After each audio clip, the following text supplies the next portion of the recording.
O Banco Central Europeu acaba de fazer mais um corte da taxa de juros de mais 0,25%, dando ali a impressão de que agora sim, nós controlamos a inflação, está tudo indo muito bem e a partir de agora, com esses estímulos, a economia vai voltar com tudo, as pessoas vão voltar a consumir e tudo volta ao normal, né? Conseguimos o soft landing na Europa, mas eu já estou sendo irônico, né? Quem me conhece nesse podcast sabe dos grandes problemas que existem em toda essa narrativa, principalmente quando você tem o pivot dos bancos centrais, que eles começam a cortar juros no intuito de criar um novo ciclo. Na verdade, nós cancelamos qualquer tipo de recessão e agora vamos voltar a ter uma recuperação. Mas não é isso que está sendo visto na realidade, na economia real, quando você analisa a história da Europa recentemente.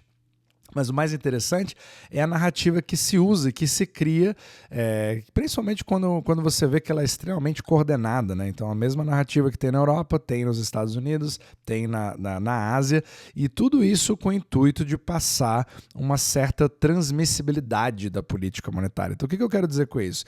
É o fato de você criar um efeito psicológico que, a partir das minhas expectativas, caso elas sejam bem transmitidas para o público, elas acabam criando uma profecia autorrealizada na cabeça da população que vai, então, fazer aquilo que eu espero que eles façam, o que vai fazer com que todas as minhas previsões sejam acertadas, percebe? Então é muito mais esse tipo de jogo que acontece numa política monetária de um banco central do que realmente alguma relação mecânica entre a taxa de juros cair e você ter uma ação de fato na economia, fazendo com que a atividade econômica esteja recuperada. O mais interessante é que, se você lê o discurso da Jerome Powell, engraçado, da Christine Lagarde em relação à política monetária que foi feita, a decisão do corte de juros, ela usa as palavras literalmente diante da força da transmissibilidade da política monetária que funcionou, certo? Ou seja,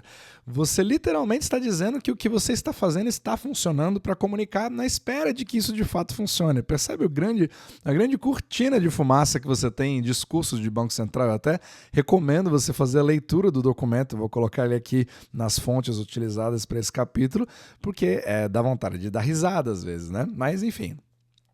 Mas, por outro lado, você ainda cria toda uma expectativa de dizer o seguinte: não, eu vou fazer um corte de 0,25 porque eu tenho uma posição um pouco cuidadosa, né? O objetivo é você mostrar que tem um pouco de cautela, você manter um pouco da sua munição, né? Do seu estoque de munição, para você não queimar muitos cartuchos de uma vez só, e ao mesmo tempo mostrando que você está cauteloso porque você não espera você não gostaria que isso criasse o efeito contrário, de uma inflação maior acabar voltando porque eu estimulei um pouquinho demais, percebe? Então, literalmente, você cria toda essa narrativa de que você tem o total controle da economia, quando isso não acontece de forma alguma. Porque se houvesse essa transmissibilidade da política pela forma mecânica, né, a psicológica de fato existe, isso acontece, todo mundo foca nisso no mercado. Mas se houvesse de fato essa transmissibilidade de política, por que o Banco Central Europeu diria que você tem agora uma perspectiva de um arrefecimento da economia, sendo que eu tenho ali a minha alavanca, que eu posso simplesmente fazer os juros caírem e imediatamente eu tenho um estímulo automático para toda a população e eles vão voltar a consumir. Ou seja, eu deveria ficar animado, porque a partir de agora nós temos uma nova era, um novo ciclo econômico de recuperação na economia europeia. Mas todo mundo vê que é exatamente o contrário que está acontecendo. Então, todo mundo deveria estar animado, quando na verdade a gente vê uma história que é exatamente o oposto, principalmente quando você vê o quê? A curva de juros da Alemanha, né? Quem acompanha os bonds, mercado de bonds, curva de bonds, que é o que eu sempre falo nesse podcast, vê que a mesma história que está sendo contada nos Estados Unidos é a história que está sendo contada na Alemanha, por exemplo, a maior economia da Europa. Então, não somente a curva de bonds alemã está totalmente invertida, mas ela também começou a desinverter nos juros de curto prazo. O que significa isso? Significa que todo mundo As entidades, os bancos estão buscando por segurança, liquidez, certo? Ou seja, quando você compra títulos da dívida pública, os seus juros despencam, o preço deles sobe. E por que uma demanda tão grande assim para uma economia que vai indo muito bem? Afinal de contas, os bancos deveriam estar emprestando para empresas como a Volkswagen, que na verdade deve ter uma demanda sensacional, mas não é o que você vê. O que você vê é até uma notícia muito triste de que a própria Volkswagen, dentro da Alemanha, pela primeira vez em 87 anos, já está considerando o fechamento da sua fábrica. Por quê? Por excesso de capacidade fabril, por uma demanda que não está vindo e respondendo do outro lado, por mais que você já tenha estímulos. Ou seja, pelo primeiro corte do Banco Central Europeu, você já deveria ter uma previsão de aumento a partir de agora, tudo vai melhorar. Mas você vai vendo várias dessas inconsistências ao longo do tempo. É isso que eu quero te passar mais como uma ferramenta, para você ver que não existe a transmissibilidade mecânica de corte de juros de nenhum banco central para uma atividade econômica de recuperação. Pelo contrário, você sempre vê um movimento de um lagging indicator, ou seja, sempre com efeito retardado, você fazendo uma coisa que as curvas de juros já vem gritando desde 2022, desde após a pandemia. Ou seja, a Europa ela acabou caindo novamente num problema, ela foi vítima, o Jeff Snyder fala bastante sobre isso, de um crescimento nominal da economia. Ou seja, nós tivemos uma série de distorções que foram criadas nos preços, mas principalmente por um supply shock, principalmente na pandemia, né, quando você teve fechamento de fábricas, etc. Várias coisas que fizeram com que os preços subissem muito.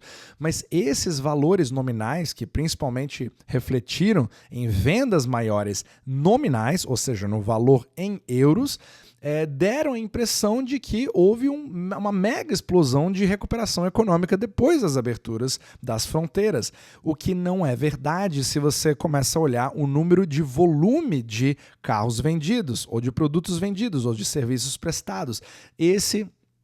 Isso criou uma ilusão de uma atividade econômica maior e de uma inflação, como se a economia estivesse bombando, que foi exatamente o mesmo tipo de comportamento feito pelo próprio Fed, fazendo toda aquela subida da taxa de juros a mais rápida da história dos Estados Unidos. Então, é o mesmo tipo de comportamento, mas que se repete em todo o ciclo econômico. E aí, quando você vê a realidade chegando e vendo que, peraí, agora que todo esse descompasso que veio da economia começou a se estabilizar, onde que está a demanda? Cadê aquela demanda forte de uma economia superaquecida que pode, inclusive, criar um grande problema e voltar a fazer a inflação subir? Essas pessoas simplesmente não estão lá, porque todos estão preocupados com a sua própria renda. Você teve um aumento de salários que não aconteceu, no intuito de manter o poder de compra dos europeus, né, principalmente ali dos alemães, ou seja, você teve uma grande expectativa de uma volta da economia que nunca aconteceu. E agora você tem as intervenções dos bancos centrais como aquela bala de prata, queria resolver tudo, mas criando uma perspectiva de que talvez a população entenda que por eu esperar que a economia vá melhor, ela de fato vá melhor. Percebe o grande problema que acontece? Então, infelizmente, a macroeconomia, apesar dela ser cheia de números, ela é longe de ser uma ciência exata e tem muito mais de teoria dos jogos do que, de fato, de princípios econômicos. Então, tudo isso acarreta em uma série de inconsistências e a mídia acaba levando tudo isso, né, para corroborar com todo esse poder que, de fato, o Banco Central Europeu não tem.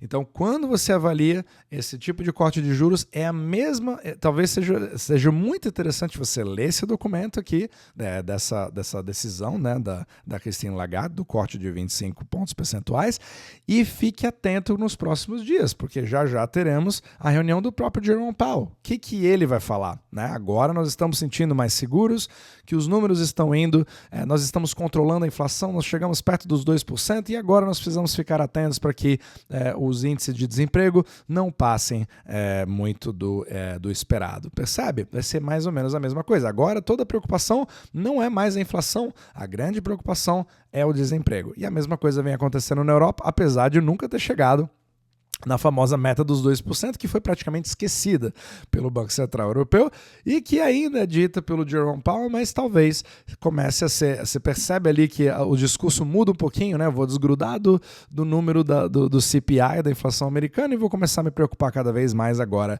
com o desemprego. E é isso que acaba mandando. O desemprego é um número que, principalmente nos Estados Unidos, né, tendo tantas revisões gigantescas, mostrando que aqueles empregos que achava-se que tinham sido criados não foram de fato, e você vê um problema parecido na Europa. Então é isso que a gente vai vendo como um movimento coordenado, global, do qual só o Japão, né, que está indo ali dando a louca, né, no Banco Central do Japão e subindo os juros, você percebe que, querendo ou não, tudo isso é um movimento mais ou menos coordenado. Então vai ser muito interessante ver como as narrativas vão enfrentando a realidade, porque ela tem que ser mudada a partir do momento que você tem indícios cada vez maiores. E aí talvez você diga, não, peraí, agora nós estamos mais confiantes de que podemos fazer um corte mais significativo para fazer a nova fase da economia europeia. Então tudo isso vai criando uma confusão tão grande que é sempre importante você ver o valor de face, o que está por trás e por que a pessoa disse o que ela disse. E o que isso de fato se reflete na economia, mas ao mesmo tempo, como o mercado em si, né, bolsa de valores, etc., todos esses tipos de ativos reagem exatamente à notícia, principalmente com algoritmos eletrônicos, e você precisa interpretar por essa lente, mas entender também a outra lente ao mesmo tempo, percebe? Então, sempre tem essa dualidade em mente, e essa ferramenta que é maravilhoso, né, fazer esse podcast, porque nós estamos vivendo exatamente os momentos de pivot de todos os bancos centrais ao mesmo tempo e vivenciando um ciclo econômico de forma conjunta. Então, espero que isso possa servir para que te dê uma ferramenta para você usar isso agora e contrastar o que está sendo dito pela Europa, pela Christine Lagarde, e o que vai ser dito pelo Jerome Powell, e logo em seguida vem o Japão. Então setembro está cheio de coisas e o Japão parece que ele vai continuar seguindo, né, uma subida maior ainda, o que vai fazer os mercados ficarem bastante ansiosos, né, do que vai acarretar em relação ao carry trade, etc. Então tudo isso vai ser muito interessante, vai criar meio que um caldeirão, mas onde os bancos centrais, infelizmente, continuam sendo os protagonistas.